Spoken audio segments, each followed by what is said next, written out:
Hey, and welcome to a Chicago Beer Pass beer review. And with that beer opening, we got something tasty here. I never have Hot Butcher. Yeah, I'm kind of surprised. I'm not sure who you are right now. What's happening here? No. And it's a coffee beer, so we got an uppers and downers glass going on here. I love it. Yeah, this is coffee and toffee. Coffee and toffee? Right. Coarse Grind Hustle. Right? Wasn't it coffee and toffee? Right on. Yeah, Imperial style brew. Yeah, coffee and toffee. 11.5%. Hello. Yeah. Yeah. Hopefully, didn't have much to do tomorrow. Luckily, I'm off tomorrow. Oh, is that could be the glass that smells a little weird here. Hot Butcher, they make an appearance I was going to say on and on. They make an appearance at Uppers and Downers, too. They bring their Expedition Stout infused with coffee. Not Expedition Stout. Fuck.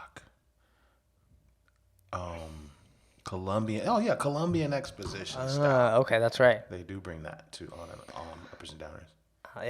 We'll see if there's uppers and downers in, because this is the 2017 glass, which was a very nice glass. Dude, that's a well-executed party. Like everything from the concept to the venue, everything about it is just kind of cool. Mm-hmm.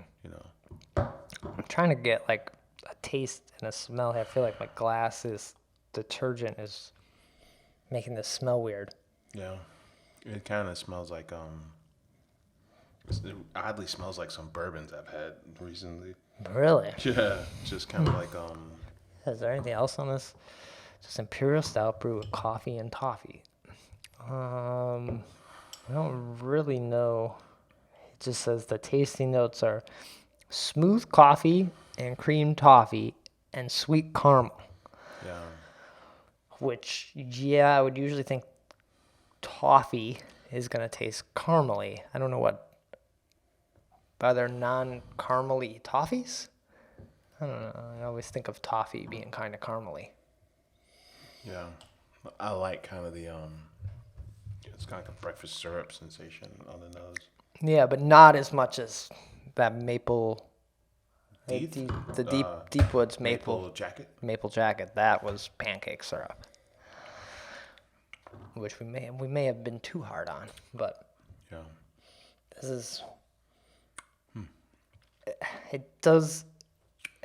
It tastes like maybe you had an Irish coffee, kind of in that realm, or you had an Irish coffee and now you have regular coffee. You're like, give me one of those. All right, give me the regular coffee now while I eat my breakfast. Irish coffee, bourbon cream, something along those lines.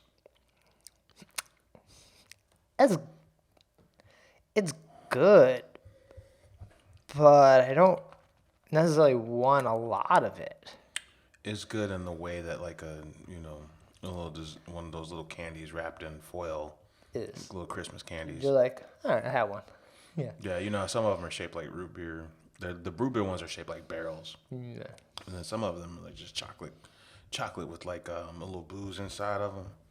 It kind of reminds me of one of those. Yeah. Or like a grandma hard candy where you're like, oh, you got candy, and then you have one, you're like, cool, I don't need any more of your candy. It's like that was fun. The one was fun. Yeah. Huh. I feel like you mentioned bourbon, and I think if it was a barrel-aged version of this, it would take this to a whole nother level, and it's sort of falling flat. Without the oak and the kind of the tannins, right, and the vanillas that come with that barrel aging. Yeah. It kind of just has the lush aromatics of a bourbon, but then when you drink it, all those kind of candied flavors kind of take over everything. Right. I just have about 11% sugar bomb going on here. Chocolatey and like a caramel chocolate sugar bomb. Which is weird to think, we often drink the Deep Woods series, and they're around 13%. There's a lot more flavor going on. So maybe some of the coffee, maybe when this first came out, maybe. Is it old? Not super old. Well, March, right? What's that? It's so a little bit, Almost a year. but it's a stout. 10 months. Yeah. So I think, well, there's coffee, right? If there were more coffee, then I would just be like, oh, okay. This is a nice dessert coffee flavored thing. It's like a coffee cake, right? But the coffee's playing in the background now, so it's just more of the cake. Yeah, it's just like maybe that coffee fell out. It's missing something. Yeah, that's fair. Maybe it was a nitro version of this. Could be like. I wouldn't. These kind of beers that make like the Hop Butcher, I don't know, spectrum is large, and there are big wins and big misses in it. And this is often why I don't have a lot of their stuff, because This looks just like the IPA stuff, like just visually. Yeah. It has the same kind of, the same artwork as some of the hazies. not this is a big miss. This one doesn't make me want to pick up another Hop Butcher beer. Yeah, I think we talked about on the show. I think Fat Bear, which is their collab with Fire Rabbit. I think it had it's like a peanut butter milk stout, or the Colombian Expedition coffee stout, or this beer. I mean, it's like those darker beers. They're not the 500-foot home runs that the IPAs are. Sure, yeah. But they're called Hop Butcher, right? And it's like at some point, But what I do like from them, which is kind of right in the middle of the road, is a good rise where black. It's a black rye IPA that Hop Butcher makes. Mm-hmm. And I think that's great.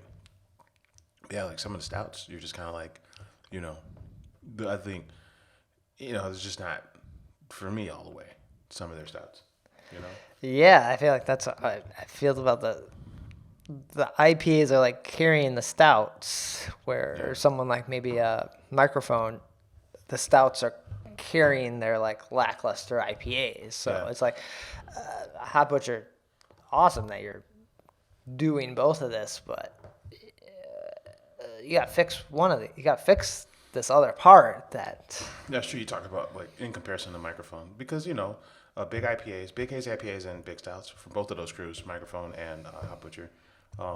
There are some Microphone IPAs I like, but then there's some of them, like I think Microphone Check 1 2 is great, but then there's some it goes up and down. Those are choppy waters. They're IPAs. Right, but if I go to Microphone, I'm going for the like stouts or the pastry things. Kind of regardless of what stout, whatever version it is, and I want the stout. Usually, if I pick up a Hop Butcher, I probably want like the hoppy. They're like the same crew in reverse. Yeah.